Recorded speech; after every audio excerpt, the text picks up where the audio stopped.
podcast with Lonzo in command. Brought to you by Compton Entertainment Chamber, across the land. News and information, straight and uncut, we deliver. Real talk every time, sharp like a sliver. Like and subscribe, stay tuned, let's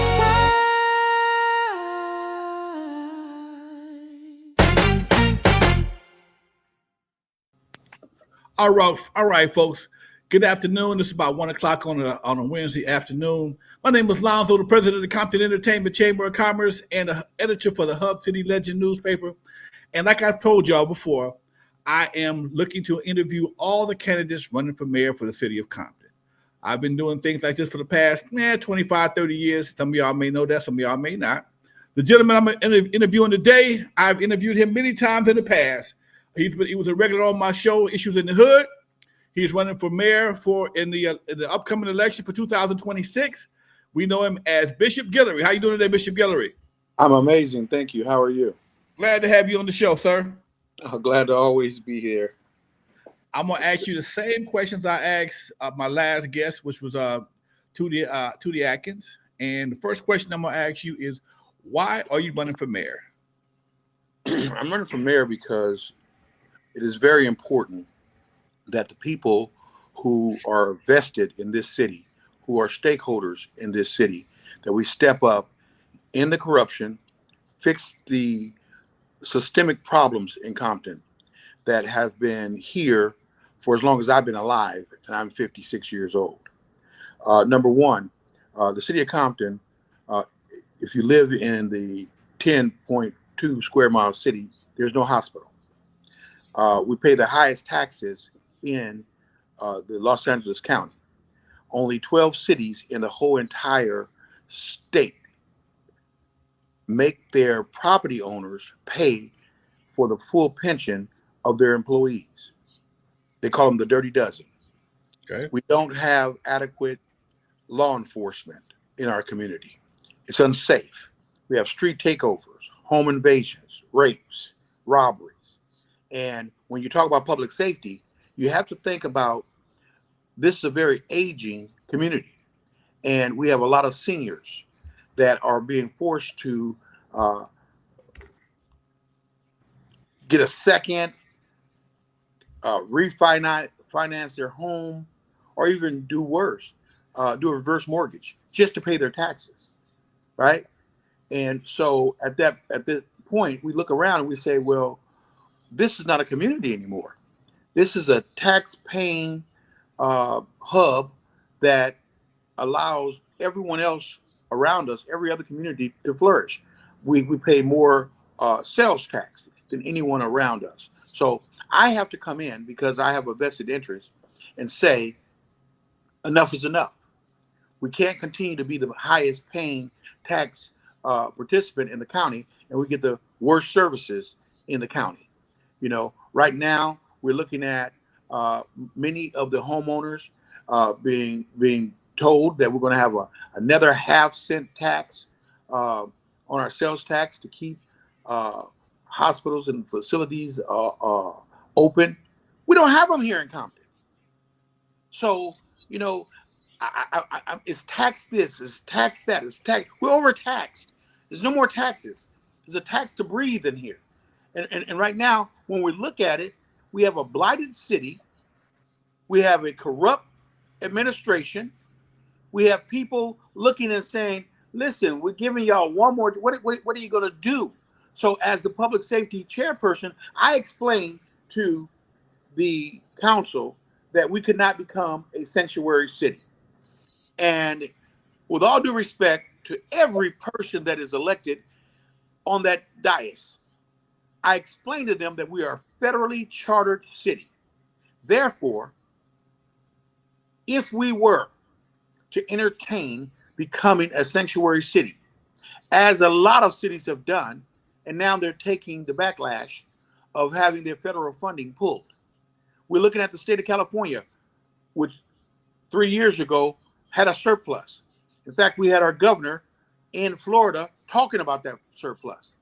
But after making sanctuary cities and paying people to stay at home, telling people that you didn't have to pay your rent. The state would step in and stop them from evicting you. We are off balance. So now we've done like many treasuries. We've printed this money and printed this money and printed this money, and now nobody has any money. And we're leaning on the taxpayers once more.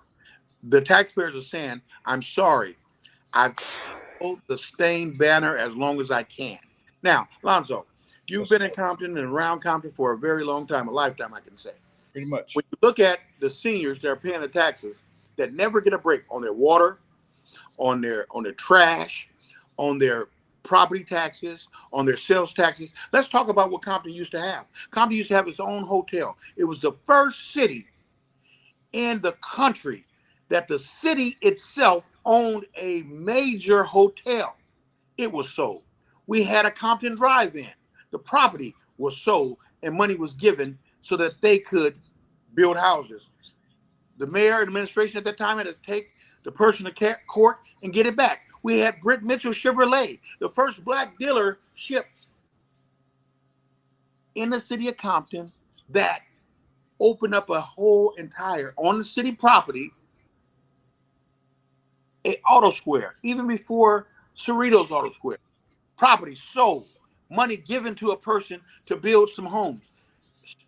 Took them to court, got the property back. The next thing you know, we have Vince Evans and his partners. Now we have a shopping center that's paying taxes. We can no longer say that it's okay to be corrupt. We can no longer say that it's okay to disband our whole entire police department. And now we're paying $24 million a year, plus millions in overtime, right?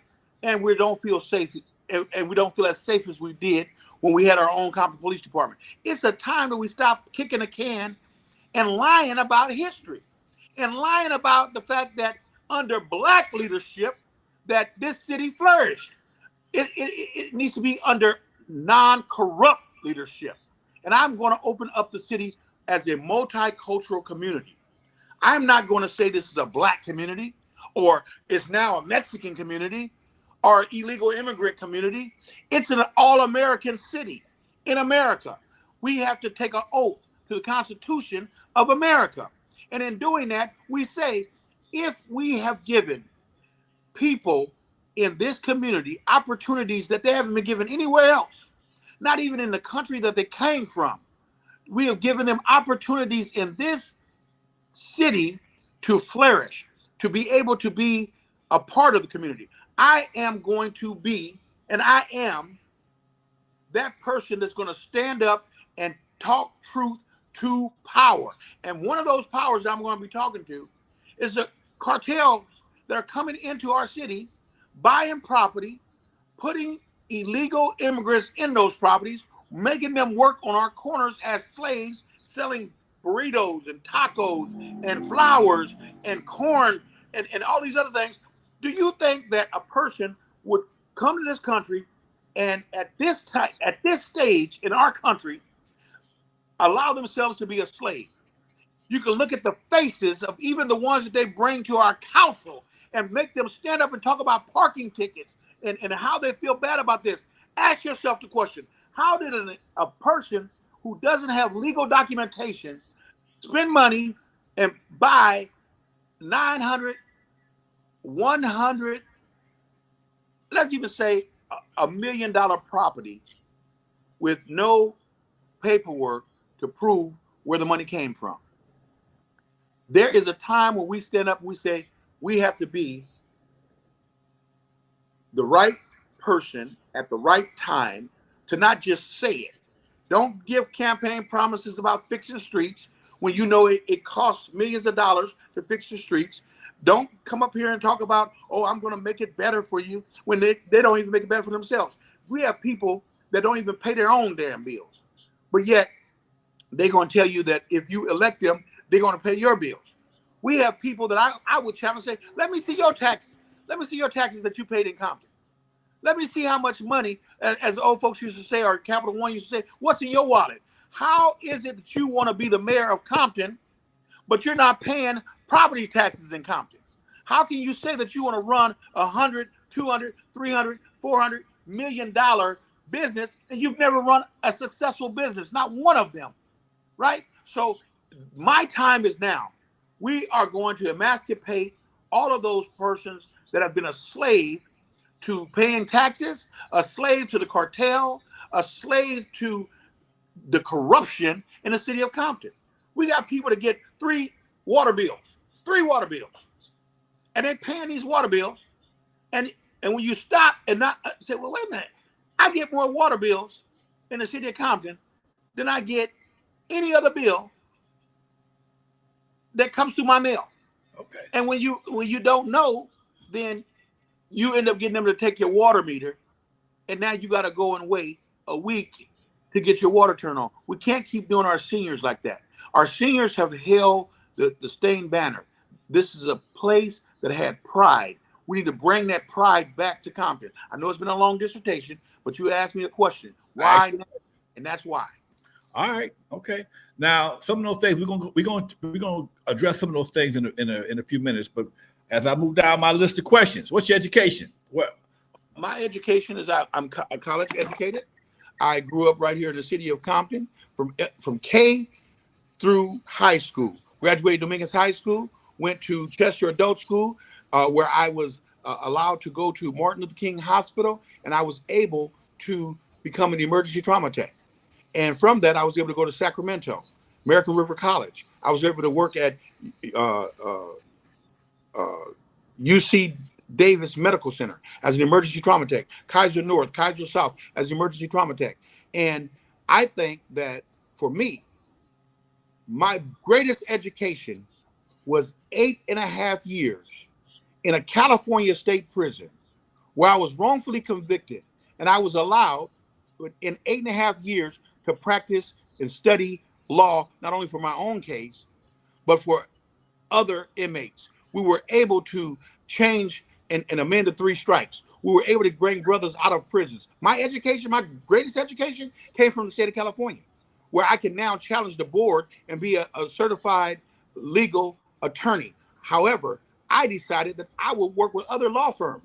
I would start my own agency, Ombudsman International, and I would work alongside other attorneys to ensure that wrongfully prosecuted people would be able to be free. Individuals that were rightfully prosecuted would be able to go and get their records expunged. That's why I have always made my stand that it is important that we tell young people, like the young man, David, who was just sentenced to 15.5 years. Somebody that you know, somebody that I know, DJ Quick's son, right? Yep. Who was an employee of the city of Compton that was invited to a family gathering by a council person. And while he was there, he ended up taking a man's life. And now he's sentenced to 15 years with a life sentence, which means he has to serve 15 years before he can get out of prison. And so my education goes beyond most people. I'm autodidactic, just like Malcolm X. I was able to learn and understand that it does not matter how many commas you have behind your name. It's what are you doing for yourself, your family, and your community. All right. Okay. All right. Now we got a few myths about that follow your name around. One, that you're not that fond of the Latino community. I'm very loving of the Latino community. In fact, I'm not going to say Latino community. Let me say this. My sister married Fernando Rodriguez. I have 3 nephews, Fernando Rodriguez, Jeremiah Rodriguez, and Joshua Rodriguez. I don't need to explain to 2 or 3 people who vote innuendos, because I said that if you're not legal, then you need to get legal, okay? Because I have a position that the Constitution of the United States says that ICE is a legitimate agency. So we don't have to go to innuendo.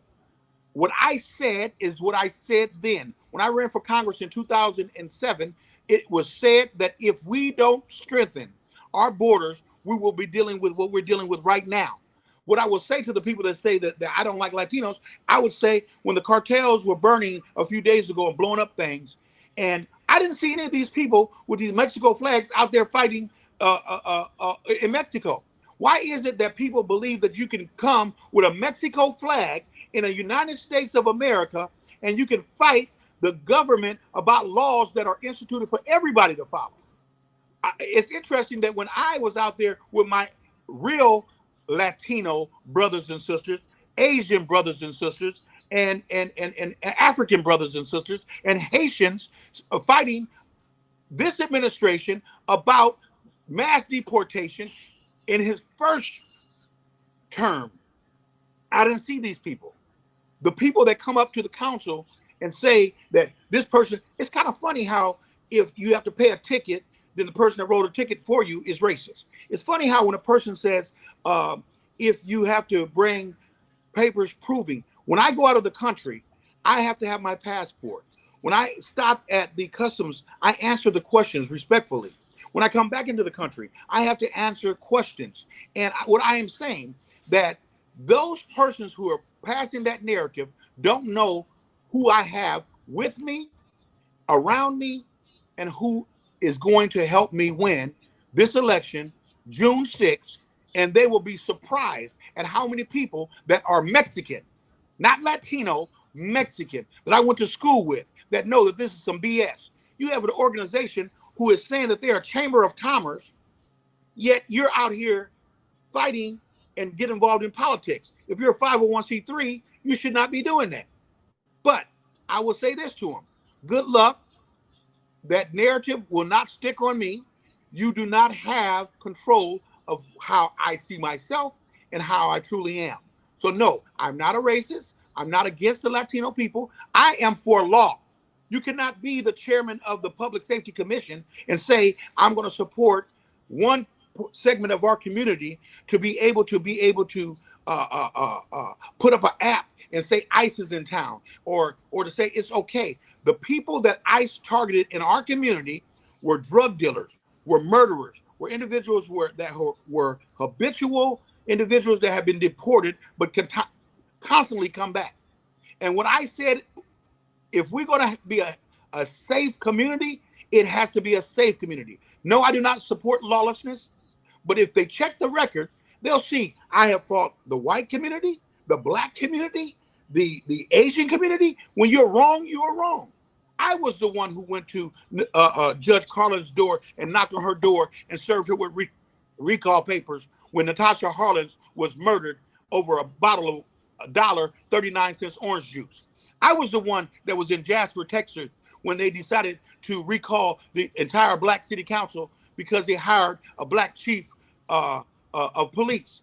I was the one that was in Hagerstown, Maryland, that had never had a black elected official in the county of Washington County. And I went down there, and now they have black elected officials. Don't tell me about racism. It is convenient for certain people to mention racism when they're not getting their way. There's not a racist bone in my body, but there's not a corrupt bone in my body either. Okay. All right. First of all, before we move any further, I have to say this. This is not an endorsement of any candidate whatsoever. Hub City Legend, Compton Entertainment Chamber of Commerce, or Lonzo Williams, or anybody associated with our organizations. We are not here to endorse, or we're here to inform, provide a platform for the candidates so that when you make your decision on June the 6th, you will have the best possible information that we can provide to help you make the best possible decision. Again, this is not an endorsement of any kind whatsoever for the Hub City Legend newspaper, nor the Compton Entertainment Chamber of Commerce, or Alonzo Williams. So we won't get no confusion. All candidates have been asked to be a part of this platform, this podcast. You can see it on YouTube, on the Hub City Legend YouTube channel. If you want to see it later, plus when you go see it, please like and subscribe, folks. Thank you very much. Anyway, next. If you are blessed, that was a great commercial, by the way, Lonzo. Thank you. You are great. You're great at self-promote. That was a great commercial. I got to keep it straight. If you are blessed with the opportunity to be at the helm of Compton, what in 90 days? What will be your first 90-day vision? So I believe that there are a number of people that have that are becoming enemies of the city of Compton, and some of them work within the city of Compton, and some of them are involved in the politics of the city of Compton. The first thing that we're going to do is our team is going to hit the ground running. We are already meeting with state and federal officials on what we can do with regards to the safety. We have the Olympics coming. We know that Compton is a red area that the participants are going to be told to stay out because of safe reasons. We have Long Beach, Carson, and Inglewood, as well as Los Angeles, that will have people from around the world if the Olympics will continue with what's going on with the war situation. The first thing that I'm going to do is to push the initiative that will lower the taxes 25% for the property owners. Compton is one of the only cities. We have 12 altogether that make the property owners pay the pension 100% for their employees. So the first thing that I'm going to do is to ensure that those families know that help is on the way. People have been knowing about this since 1947. I'll be the first administration that would tackle it and take it on. I told the council a few weeks ago, you can play dumb, but you can't play smart. People are overtaxed and they don't feel safe. So the two first priorities is to make it safe and to give the taxpayers a break. The other thing that we're going to do is we are going to partner with our federal agencies to ensure that those criminals, those criminal elements that are funding businesses, housing in Compton, and enslaving these people that are working on the sides of our roads, pushing carts, selling corn, selling flowers. People will talk about buying Nikes that kids make in sweatshops, but you're not thinking that the individual that's selling you street vending food or selling you flowers on the corner, they don't want to be there. They're paying the cartels, they're paying their coyotes for them being here. What adults do you know that are our age and younger would want to be on a hot corner or a rainy corner selling food or selling flowers when they could have a regular job? But they're paying their dues, Lonzo. And many of those problems that's happening in the Richmond Farms is due to the fact that these are 1 acre and 2 acre properties that are housing slaves in 2026. Vans come by and pick them up and take them to their respective corners. What am I going to do in the first 90 days? I'm going to start working with the developers that are going to build 2 28-story condominiums so that the highest building in our community won't be the courthouse. We're going to open Compton up for business. There is no more pay to play. When I'm in office, if you have to pay to get your permits, if you got to pay to sell your house or to buy a house, because there's things that. Oh, hold on there. He's stuck for a minute. Let's get him back here. It's not on my end. It's on his end. Come on, he's on the roll here. Let's get him back. Waiting on you, Doc. You froze on me a little bit there. You're a little frozen on me. All right, here we go. We're going to cancel this one right here and take that one back. There you go. All right. We have people right here in this community that are trying to open up businesses. You was just at one of them. Yeah. We have to make sure that people don't have to wait 6 months, a year to get permits to open up a business, to start building on our vacant land. Why is it that people complain about going and getting things done in our community when all of the communities around us, including Paramount, including Carson, including Linwood, these are younger cities than ours, yet they're flourishing? Something is wrong, and we can't keep saying that it's somebody else. It's us. We're not doing what we're supposed to be doing in order to ensure that we have a strong, viable community. So that's my first 90 days. And you might not like this, and a lot of people might not like it, but some people got to go. If you don't know how to do your job and you haven't passed your test and you're intern or you're temporary or you're just not, we need to hire more fire officers to go out and do their job that they're supposed to do. I didn't say fire officers. Right now, our fire department has transferred our investigative part of the fire department for let me just put it like this. We got a lot of work to do, and without giving some of the information, we're going to turn the closed city of Compton from a minority community to a all-American city that works for everybody. We're not denying anybody, and we're not going to allow anybody to say, well, it's all blacks and the blacks, or it's Mexican now. There's more Mexicans here. The land itself does not have a race. And I believe that we should welcome each and every person to be at the table. And if our voting residents will recognize, if our voting residents who have children in school will understand, we cannot continue to be a bubble. We have to open up the doors and allow other people to come in. Okay. All right. I was going to ask you what your plans were. You kind of merge those all together. I ain't mad about that. One thing I can say about Bishop Guillory, like I said, I've interviewed him several times in the past. He was a regular guest on my show. We had public access in the city of Compton. We've had several conversations. We've had our issues, but we still communicate. That's the main thing. We ain't made the news yet. Anything else you want to share with the people of Compton before we close this interview out? Yes, I do. You mentioned we didn't make the news. So yes, I made the news with a guy named Ronald. I call him Ronald the Rapist.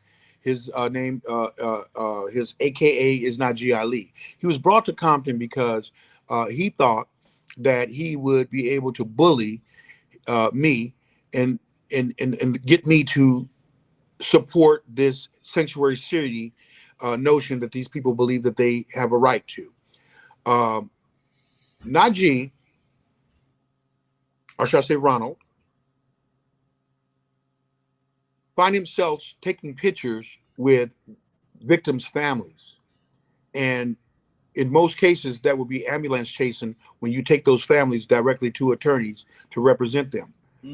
I don't ever remember Najee Ali, any of the attorneys that he represent or work with him in a trial.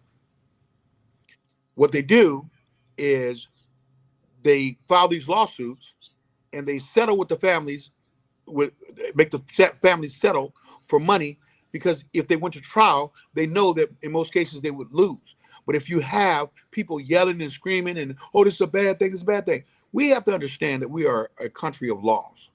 Okay. And when Najee Ali approached me, when I asked him the question, what did he go to prison for? What was he arrested for? Okay. He allowed himself to lose composure and jump in my face and knock my glasses off my face.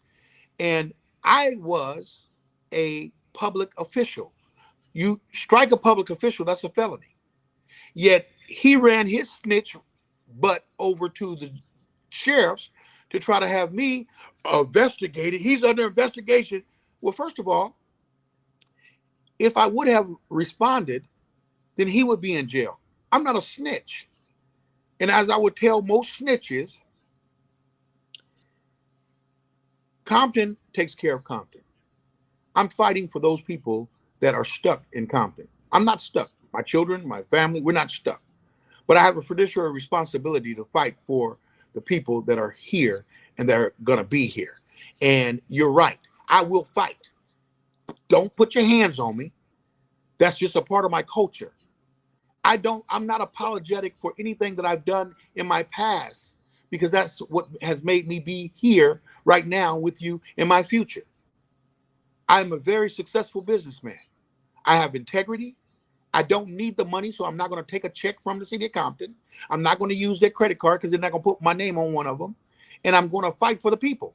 And I don't give a blank about what people say. I'm asking you to ask yourself, why is it that people keep coming to Compton to help Compton? They broke as a joke, but they're coming to help Compton. They have a invoice with them, but they come to help Compton. I'm sitting in a building right now that I am in because I came, donated money, became a part of the board, and the person was put money in their pocket. I filed a lawsuit. I won the lawsuit. I got $500,000 for defamation. Just like you're going to see some of the people that have been up talking, using my name, and I'm going to sue them, whether they're on a block club or whether they're a chamber, allegedly, well, they are a chamber of commerce now. But this is the point. When you come out and you lie about a person's character and you know it's a lie and you benefit from it in any way, that's when the courts say you have defamed this person wrongfully, you knew you were telling a lie, and now you have to pay for it. I don't feel bad taking people homes. I don't feel bad garnishing people's checks, to which I'm doing right now, because it's important for people to tell the truth. I don't care what you say. You had a question. You want to ask the question. I allowed you to ask the question, and I answered the question methodically. But when people ask, Bishop, how old were you when you got arrested? I said 23 years old. Who arrested you? The Compton Police Department. Why did you appeal? I did appeal. There were no transcripts. And yes, I got out, and it was at 12 o'clock midnight, unlike any other appeal that was won. But I will tell you this, I didn't sue the city for my wrongful prosecution. And when Gray Davis said that he would not give me a exoneration and pay me $1 million per year, we recalled him. And that's how Ombudsman International was founded. And that's why I'm able to go to 50 states and 6 territories and fight for wrongful prosecutions. You don't see me fighting for people that are guilty. And when people say, well, you were supporting this guy and he got found guilty, that's fine. But I was fighting for his due processes. I was fighting for something that was not fought for me. It's interesting about our culture. 1 minute we're saying we're doing expungements and we want to let these people have their records clear. But then you have a person who's built a life, did not ask you for a damn thing, and yet you want to come back and try to say, well, I'm not going to hold his criminal record. No, I don't have a criminal past or record. I was wrongfully prosecuted. I have stood my ground. I am the same person that I was then. Put your hands on me. I'm going to put hands and feet on you. If you're wrong, I'm going to bring it to the court. And that's what I do. And why is it that they're willing to talk about it, but they're not willing to talk about all the wins? They're willing to go on the internet and find stuff that are not legitimate and say, well, what about this? I said, what about it? Why don't you dig a little further? Why weren't you there when we found black students hanging? And the same person said that he committed suicide. Why didn't you step up when I was over in the Compton courthouse when they had people that had the whole family murdered by some of these same people that you skinning and grinning with? See, you can't have it both ways. You can't say that you want illegal immigrants who could be murderers, rapists, and that's who they're going after. You don't see the ICE by schools trying to pick up parents for picking up their kids. They're out there getting the dope dealers. They're out there seizing money. And that's why when I put the report of ICE activities in Compton, who they've arrested, how many guns they found, how much drugs they found, how the hell can you say you want fentanyl off the street and drugs off the street, but you're going to fight me for bringing the law enforcement in that will do the job? I didn't just start doing this. And no, I will not team up or talk to. I do not compromise, nor do I sit down with terrorists. When you have a flag from another country, you're burning up cars, you're throwing rocks through windows, you're writing on the wall. I don't care about you. I didn't vote for Trump. But what I will say is that if that's what it takes for you to get quiet and stay in your place, and what place is that? On the lawful side. You don't do this shit in Mexico, but you're willing to do it here. You got people that are afraid to go out of their houses at night because we got street takeovers and they run up on the sidewalk and tear down telephone poles. Nobody's talking about that.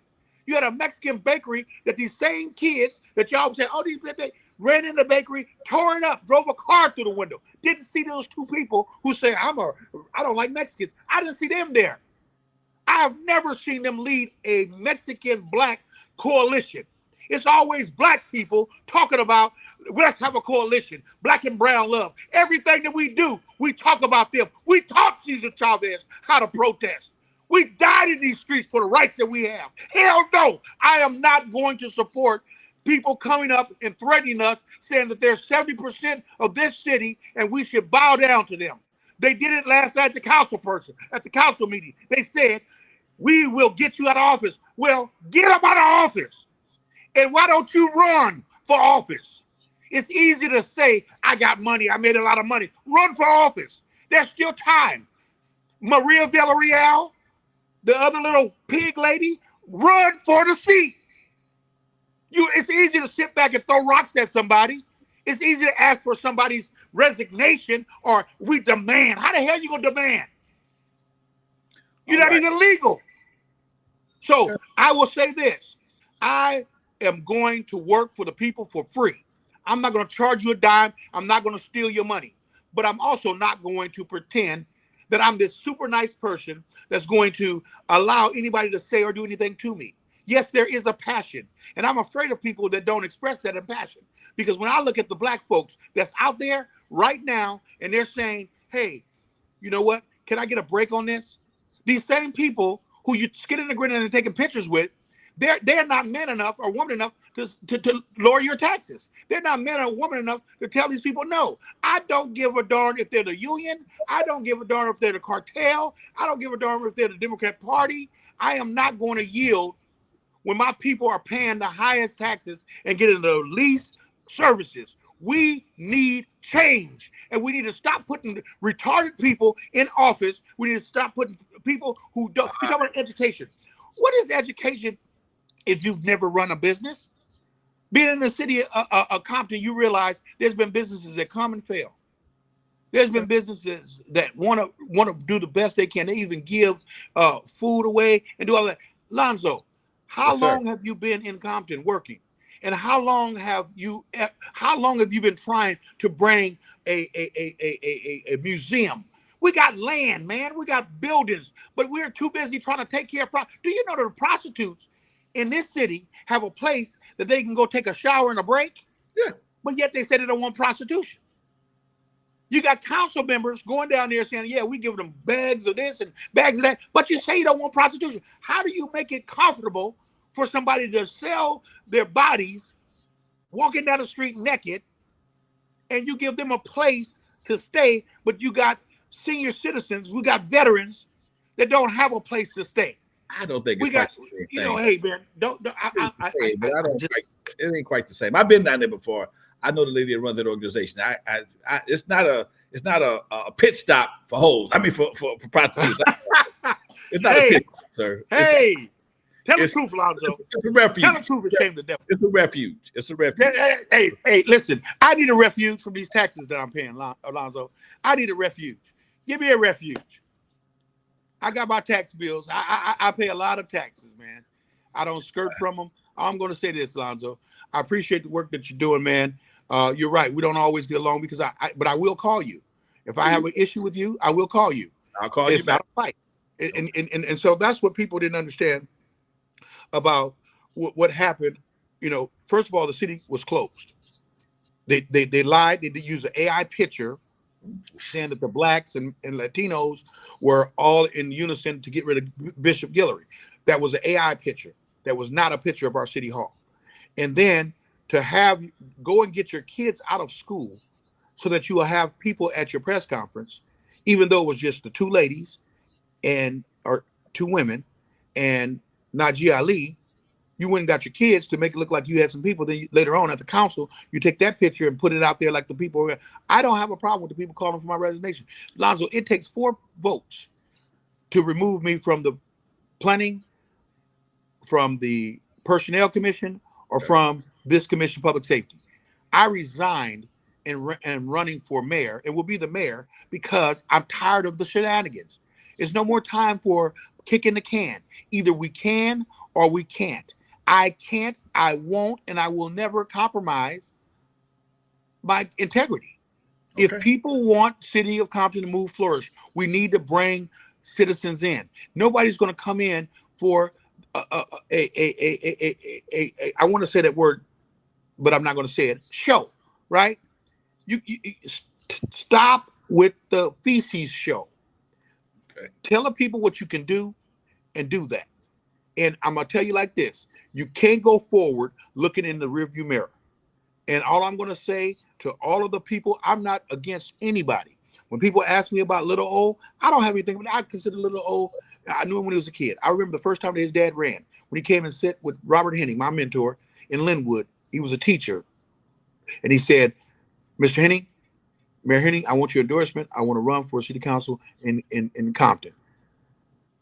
Bill Thomas, one of my other mentors, came and took the pictures of Omar. Okay? I gave Omar the property deed work and all of the paperwork on my wife at the time, Patricia Moore, when he ran against her for mayor. He won. I didn't get one letter to the prison board or to my attorneys to prove that I was innocent. Compton Police Department came to court and testified. All of that testimony was destroyed. So my issues with people is that you ain't did nothing for me. You did nothing for me. I didn't ask you to do nothing for me, but you did nothing for me. And when I look at this community, you did nothing for this community either. And the people that lie and say, oh, it was this, it was that. Listen, I lived here. I lived here in the 80s, in the 70s. I know what it's like. I know what a battle ram is. So the black people who watch their kids climb up telephone poles off of PCP, doing shuffling down the streets on heroin, going to sleep at the bus stops when we had bus stops. They don't want marijuana in Compton. They voted 70+% against marijuana in Compton. So why the hell do we have people taking money from marijuana business owners? We're not going to have marijuana in Compton when I'm the mayor. Not legal or illegal. You ask me what I'm going to do? I'm going to bring the feds in to shut down all of the dispensaries in the surrounding cities and unincorporated area of Compton that's not supposed to be there. All right. We got to wrap up. All right, and wrap it up. Bishop Guillory, before we go, one more time. This is by no means an endorsement of any candidate whatsoever by Compton Entertainment Chamber of Commerce, Hub City Legend newspaper, or Lonzo Williams. This is strictly a platform so the candidates can speak their minds uninterrupted, because I don't say much. I just let them say what they got to say so that you can hear their platform without any, without any interruption.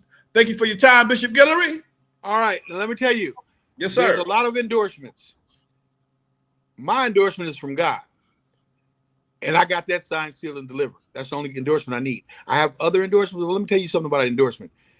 If that person doesn't live in the city of Compton, I'm saying this myself, Lonzo. If that person does not live in the city of Compton and they're not subjected to the same things that you're going to be subjected to, you treat that endorsement just like you would treat one of those mailers that come in that's offering you something that you know you can't afford, because that endorsement don't mean anything to me, because they're not subjected to the lawlessness. They're not subjected to the taxes. And how can they endorse a lifestyle that they're not living? Amen. See you later, Lonzo. God bless you, bro. Thank you very much. All right, folks. This interview will be posted in the Hub City Legend, the next issue, and on our YouTube channel at Hub City Legend and YouTube.com. Thank you for watching, folks. You have a good day. Peace. Welcome to Hub City Legend Podcast with Lonzo in command. Brought to you by Compton Entertainment Chamber, across the land. News and information, straight and uncut, we deliver. Real talk every time, sharp like a sliver. Like and subscribe.